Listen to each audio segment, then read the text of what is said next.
వారి జీవిత చరిత్ర అంతా వస్తుంది. వచ్చిన తర్వాత అతను నిలబడిన వెనకాల డాక్టర్జీ విగ్రహం అక్కడ వస్తుంది.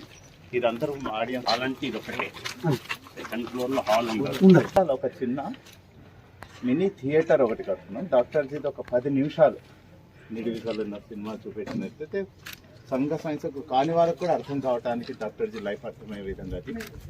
డాక్టర్జీ దస్తూరితో రాసిన ఉత్తరాలు కానివ్వండి, వారు ముఖ్యమైనవన్నీ కూడా ఇంకొక చిన్న మ్యూజియం దాంట్లో ఫ్రెండ్స్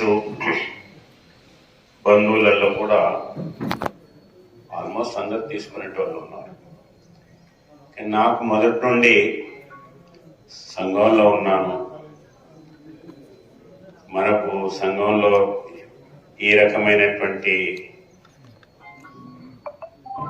ఆచరణలో ఈ పని చేయొద్దు, ఈ పని తప్పు, ఈ పని ఒప్పు అనేటువంటిది ఆ ఏజ్లో ఉండటం వలన నేను మిగతా అటువైపు నేను అట్రాక్ట్ కాలేకపోయాను.